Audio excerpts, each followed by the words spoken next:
सबसे पहले तो अपन अपनी टैली ओपन करेंगे। अपन ने टैली 9 में बनाया था, तो अपन अपने टैली 9 में है तो 9 ओपन करेंगे।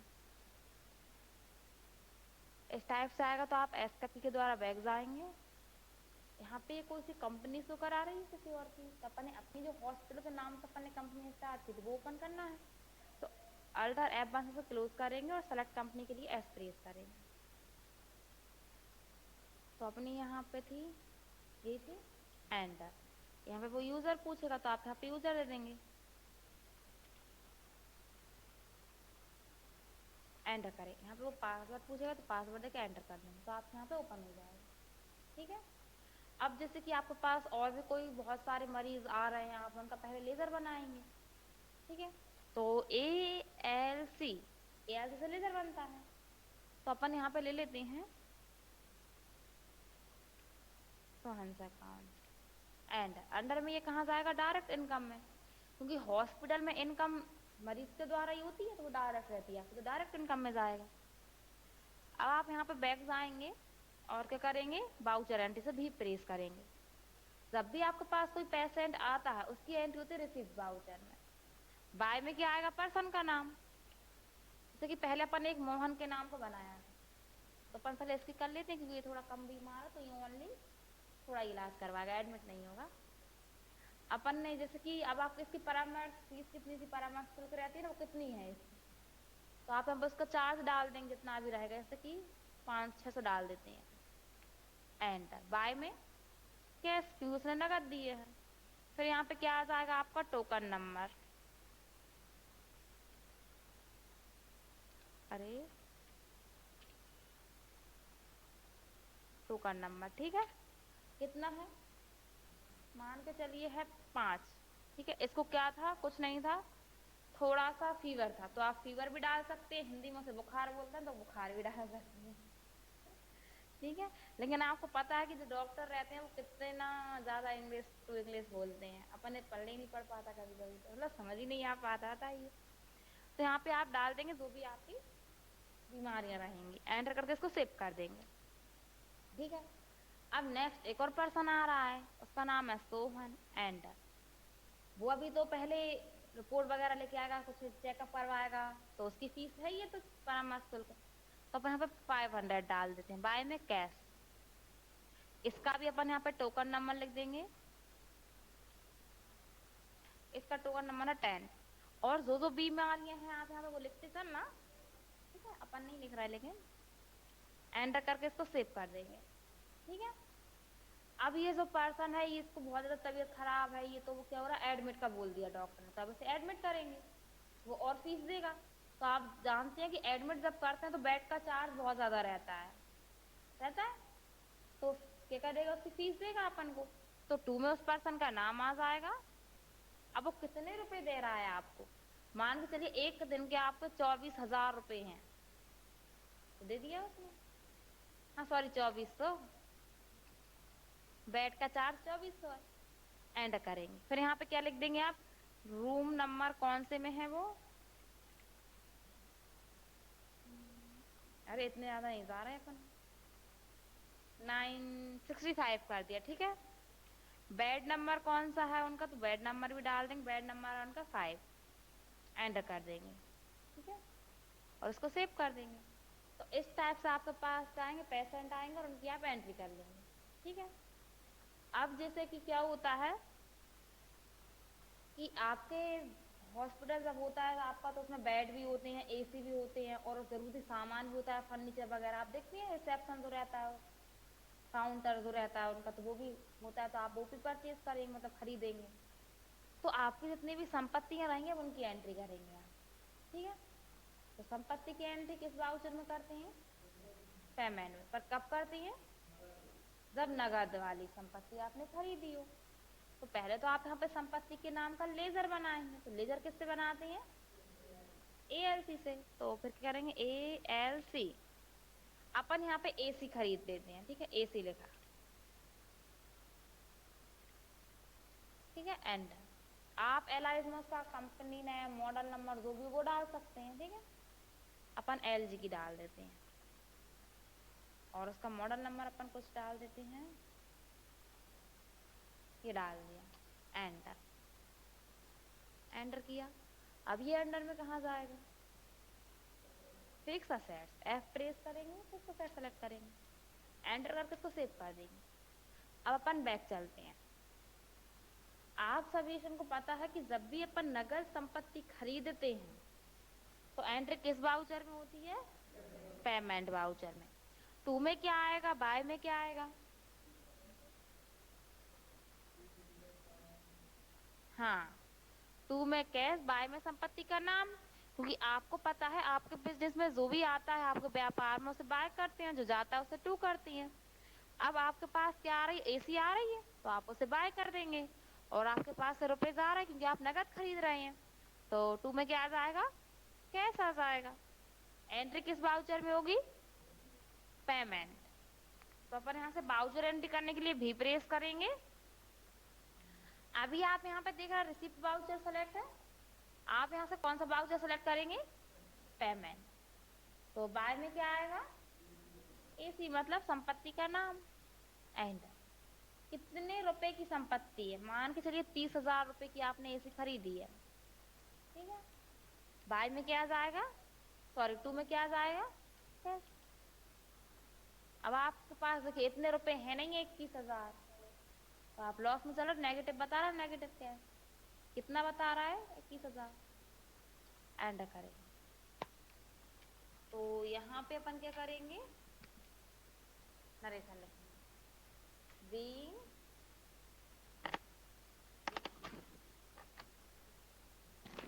एसी परचेज, एंटर कर देंगे, ठीक है। अब आप यहाँ पे पहचान सकते हैं कि पहली बात तो इसमें पेमेंट वाउचर में एंट्री हुई है आपकी, तो कौन सी एंट्री हुई है, नगद वाली एंट्री हुई।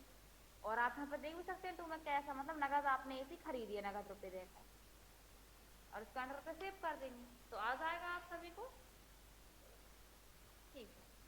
अब अपने पास थोड़ी कैश की कमी है, ज्यादा संपत्ति तो अपन खरीद नहीं पा रहे हैं, तो अपने पास और मरीज आ रहे हैं, मतलब जो पेशेंट है वो और रुपए दे रहे हैं, नहीं उनका इलाज तो बहुत दिन तक चलेगा, और एक दिन का अपने बेड का चार्ज है 2400, तो अपन उसकी और एंट्री करते हैं यहाँ पे। तो अपन यहाँ पर रिसीव वाउचर सेलेक्ट करेंगे, टू में क्या आ जाएगा, उस पर्सन का नाम, ऐसा।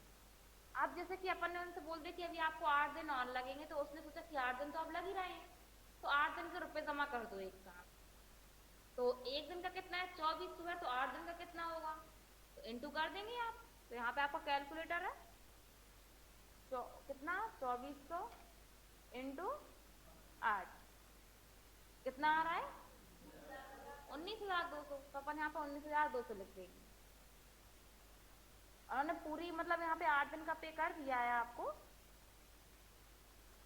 एंटर करेंगे, एंटर, उसको सेव कर देंगे। नरेशन आप लिख ही देंगे, जो भी आपके narration, bed number, room number एक साथ पे किया है वो जितना, एंटर पे सेव कर देंगे, ठीक है। अब और भी पर्सन है वो भी एडमिट हो रहे हैं, मतलब ज्यादा कंडीशन बेकार है, उनको बहुत ज्यादा इलाज की जरूरत है। तो आप यहाँ पे क्या करेंगे, उसका नाम लिखेंगे। अब अपन यहाँ पे लेते हैं मोहसिन। अब इसने कर दिए, मान के चलिए 5,000 कर दिए एक साथ, बाद में कैसे जाएगा, उसका नरेशन लिख देंगे आप, एंटर करके सेव कर दीजिए, ये आपकी एंट्री हो जाएगी। तो आ जाएगा आप सभी को। अब अपन ने एसी तो खरीद ली, अब अपन यहाँ पे फर्नीचर भी खरीद रहे हैं, बट फर्नीचर अपन उधार खरीद रहे हैं, नगद नहीं खरीद रहे। तो उधार संपत्ति खरीदेंगे तो क्या एंट्री होगी, जनरल वाउचर, जनरल में, ठीक है। मतलब जब आप नगद संपत्ति खरीदते हैं तो पेमेंट में होती है, और उधार संपत्ति खरीदेंगे तो जनरल वाउचर, ठीक है। तो पहले तो आप क्या करेंगे, जनरल वाउचर, हाँ लेजर बनाएंगे उसका, तो अपन यहाँ पे डायरेक्ट बना देंगे, तो अपन जनरल वाउचर सेलेक्ट कर लेते हैं। बाय में क्या आएगा, संपत्ति का नाम, तो फर्नीचर खरीद रहे हैं अपन, तो फर्नीचर का तो अपन लेजर बनाया ही नहीं है, तो क्या करेंगे, अल्टर सी से आप लेजर बनाएंगे,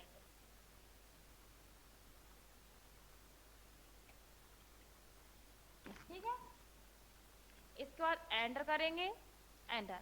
ये अंडर में कहा जाएगा, फिक्स असेट्स में, एंड करके इसको सेव करें। कितने रुपए का आपने फर्नीचर खरीदा वो अमाउंट आ जाएगी। टू में क्या आएगा, पर्सन का नाम, क्यों, क्योंकि उधार खरीद रहे हैं अब आप, ठीक है। तो उसका भी लेजर नहीं बना, क्या करेंगे, अल्टर सी से लेजर बनाएंगे। तो किसका ले लेते हैं अपन, एंटर। अब ये अंडर में कहा जाएगा,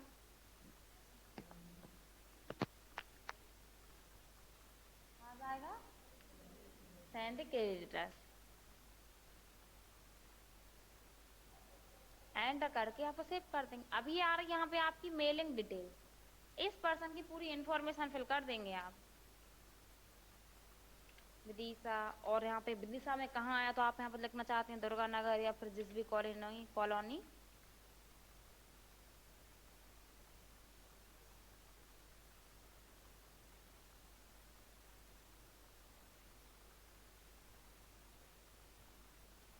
अब यहाँ पे अपन स्टेट सेलेक्ट करेंगे,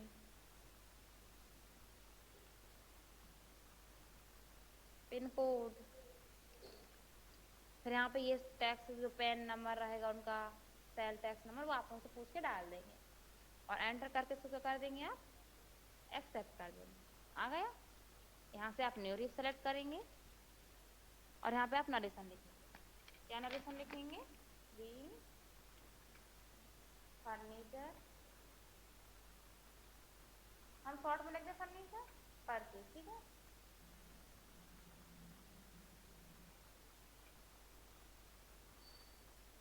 परचेज फ्रॉम क्रेडिट, मतलब उधार खरीदा आपने, ठीक है।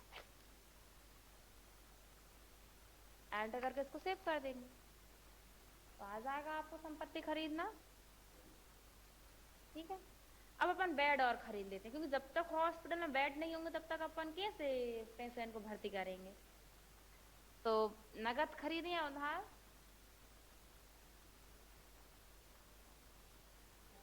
उधार ही खरीद देते हैं, ठीक है। तो बाय में क्या आएगा, बेड, संपत्ति का नाम, तो अल्टर सी से आप उसका लेजर बना लेंगे। अंडर में कहाँ जाएगा, ये फिक्स असेट, कितने रुपए के, मान आपने 60,000 खरीदे, क्योंकि बहुत सारे खरीदे हैं। टू में उस पर्सन का नाम, तो अपन वही ले लेते हैं, रोहिती, और नरेशन लिख देंगे और एंटर करके उसको सेव कर देंगे, ठीक है। तो आ जाएगा आप सभी को। कुछ पूछना हो तो पूछ लीजिए। देखिए क्या होता है, जैसे कि आप क्या करते हैं, जब भी कोई उधार संपत्ति खरीदते हैं या बेचते हैं तो वो आपसे पूछता है कि कितने दिन रुपए, इतने दिन बाद हमें रुपए वापस कर देना है, या फिर अपन उसको देंगे या फिर अपन उससे लेंगे। तो अगर आप न्यू रिप नहीं करते तो उसमें से कोई और सा ऑप्शन सेलेक्ट करते हैं तो वो डेज नहीं बताता आपको कभी कभी, तो इसलिए अपन न्यू रिप सेलेक्ट करते हैं। वो आप अभी करेंगे बिजनेस स्टडी में, हम बिजनेस स्टडी में बताएंगे आपको, उसमें आता है उसका।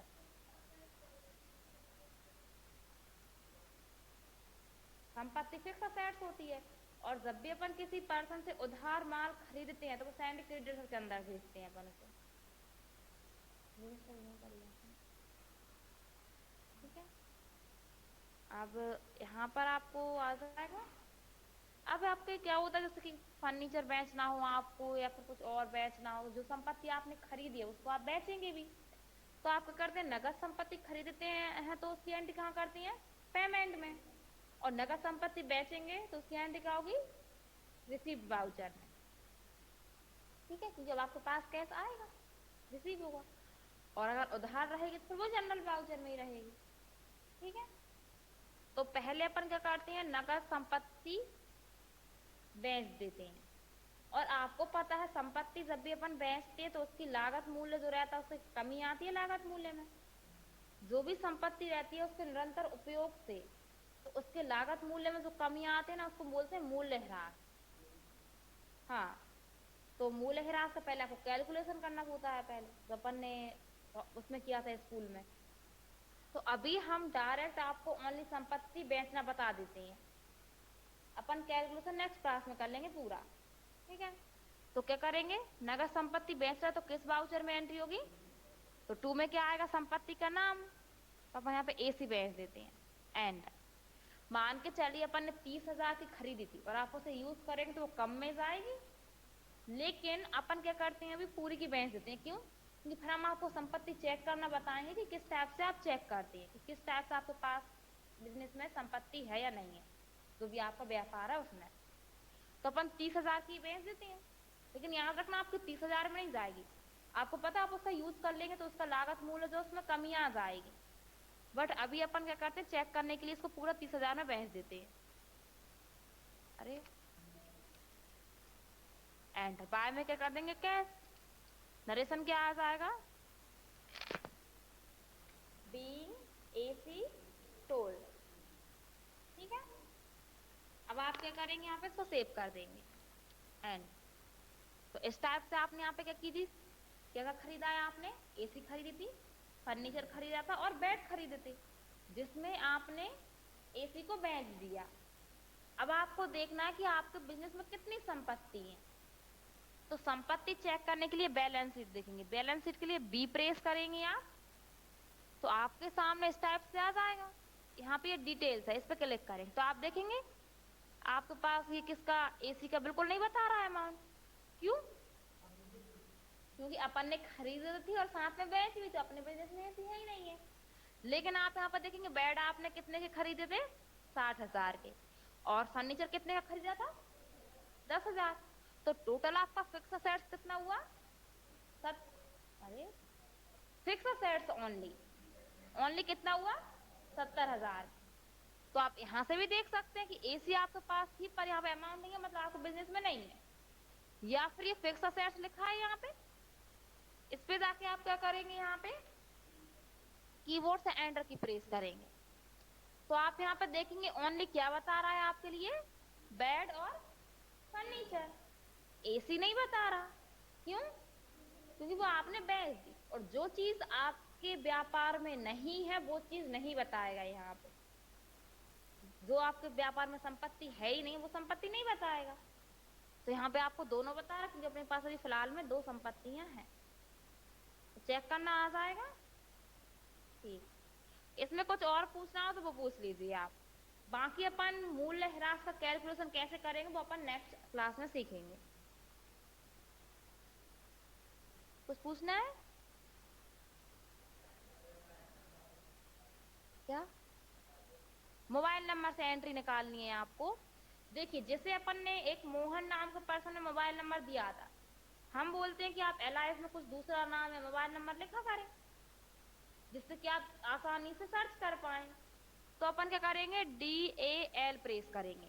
अब जैसे कि उसके रिलेशन वाले आए हैं और उसने बोला कि हमें मोहन नाम के पर्सन से मिलना है, दोनों के नाम भी सेम है और सरनेम भी सेम है, होता है कभी कभी ये, पर फादर नेम चेंज हो जाते हैं फिर। तो आप यहाँ पे देखते हैं मोहन सर्च करेंगे आप, तो आप यहाँ पे देखेंगे 2 मोहन आ रहे हैं, फिर आप कंफ्यूज होंगे कि कौन से मोहन से मिलना है इन्हें। तो आप उनसे कहेंगे कि आप मोहन के मोबाइल, मोहन जो पर्सन है उसका मोबाइल नंबर बता दीजिए। तो यहाँ पे आप उसका मोबाइल नंबर पूछेंगे तो देखिए आ गया, यहाँ पे हाईलाइट हो गया, इस पे क्लिक करेंगे, एंटर करेंगे तो यहाँ पे आ रहा है। अब आपको यहाँ पे एंट्री देखनी है तो यहाँ पे देख के बता देंगे आप ये है मोहन। यहाँ पे आपकी नरेशन लिखी रहेगी, रूम नंबर कौन सा है उनका, और मतलब बेड नंबर कौन सा है, आ जाएगा। जैसे अपन ने और एंट्रियों में लिखा है ना नरेशन, इस वाले मोहन में लिखा था अपन ने, लिखा है, ठीक है। तो आ जाएगा आप सभी को इतना। वैसे ही एंट्री देखते हैं मोबाइल नंबर से भी, जैसे आप नाम से सर्च करते हैं। तो आप इतना करके देखना, इसके बाद अपन नेक्स्ट क्लास में आगे पढ़ेंगे। कुछ पूछना हो तो पूछ लीजिए। क्लोज कर दें।